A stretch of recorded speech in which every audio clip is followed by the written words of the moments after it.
Marhaba everyone, and welcome to this new video by 360arabic.com. In this particular video, we will be introducing the concept of connecting Arabic letters. And in the next few videos, we will be covering the details of how Arabic language letters connect.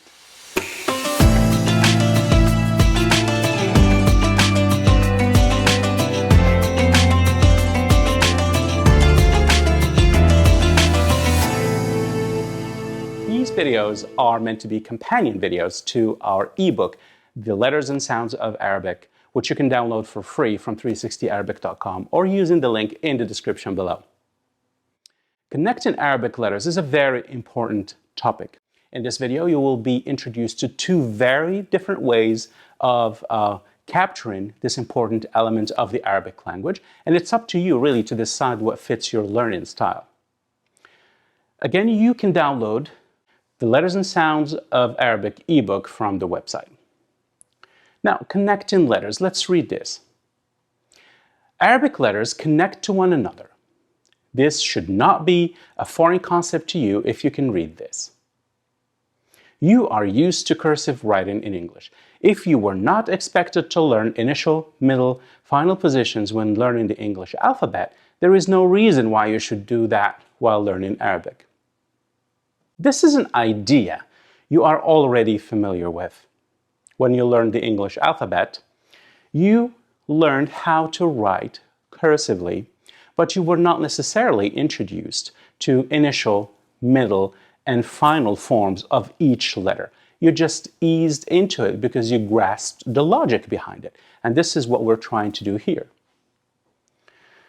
Now, do you have to, or is it a good idea to learn these initial, middle, and final positions or shapes of the letters from a list? It depends. Some of us are very good with lists. Give me a list, I'll take care of it. 20 minutes later, I'm done. Some of us are not. And so my personal preference is to have both available to our students. So whether you are good with lists or you would like to know the logic behind these connections, you'll have something that would work for you. Now, that's why we're saying it really depends. Personally, I would prefer as a learner to understand the logic and get the highlights and learn how to do that myself instead of picking it up from a list. But there are two reasons at least why this method, in my opinion, is the best one. First of all, in terms of information processing alone, you're looking at 28 letters in the Arabic alphabet. And if you're supposed to learn the standalone shape, the initial, the middle, and the final, just in terms of information processing, you are processing about 118 symbols. And that can be a lot.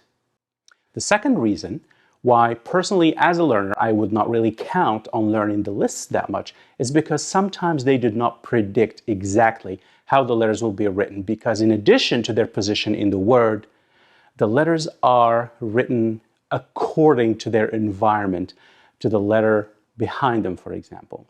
And therefore it's better to understand the logic, maybe take a peek at the list, there's nothing wrong with that, and start working on this aspect of the language. Normally, this is something that you could learn very easily and you would acquire it even without even paying attention to it. So just experience this, try to take it in and try to practice and you will be fine. So without further ado, let's look at the next concept. This is an important concept that we will be revisiting, and this is something that I mentioned in the first video. When we talk about Arabic letters, there is always a portion of that letter that's critical. You must be familiar with Arabic calligraphy, for example, and the beautiful shapes it produces. Now, that requires tightening, rounding, stretching letters in artistic ways. How can you achieve that and not lose sight of the fact that it has to be legible? Well, the key to that is to preserve the critical portion of the letter. For example, if I have this element right here, I already know this is a gene. If it ends up connecting or ends up being standalone, or ends up being something fancy. It doesn't matter. I know it's a gem because I have preserved the critical part of the letter. You really cannot play with it to look something like that because now you have infringed on the critical part of a different letter, and therefore this one in this particular case looks like a bat. So writing the letters in a way that preserves that critical portion will give you latitude in your creative writing and in your styles of writing in the future. It will also allow you to read different handwritings by different people and read fonts and font types from different sources. Now, before we go into the details of connecting these letters, at this point, it is very important for us to be able to identify the general shapes of the letters.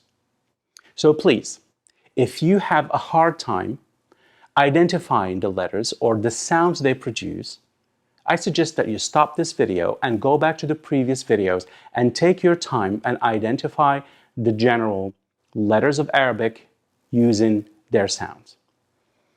You will have some issues with some sounds, namely the ones you don't have in English. That's fine, but as long as you can identify the letters, you're ready for this video and for the next videos about connecting Arabic language letters. Now, the reason behind that is that you don't want to overburden yourself processing information about connections, but also going back and trying to figure out what letters we're working with.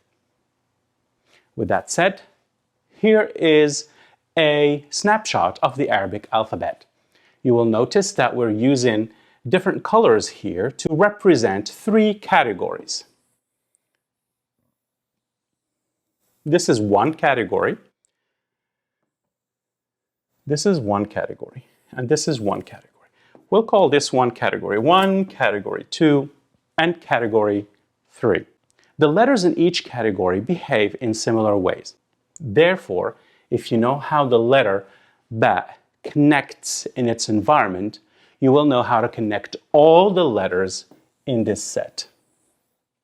Similarly, you will know how to connect these, and you'll know how to connect these, and therefore, you're really processing three different categories. As a matter of fact, two categories are very close to one another, so you'll be processing about two general categories instead of processing 28 letters. We'll be looking at more details. Now, category number 1 includes these letters. We will be looking at them closely, but these are letters that connect freely from both sides. We will look at them in more detail. Category 2 is very close to category 1. The letters connect both ways, but with a twist. And category 3 is special because these letters do not connect on one side. So Alif doesn't connect this way. Da doesn't connect this way. And we will be looking at this in more detail. Now, please watch the next videos to look at how we attach the letters of Arabic. As for now, don't forget to share this video, subscribe, don't forget to download the Letters and Sounds of Arabic ebook. It's free, it's available on the website, and it's also available in the description below. Thank you for your attention and see you in the next video. مع السلامة.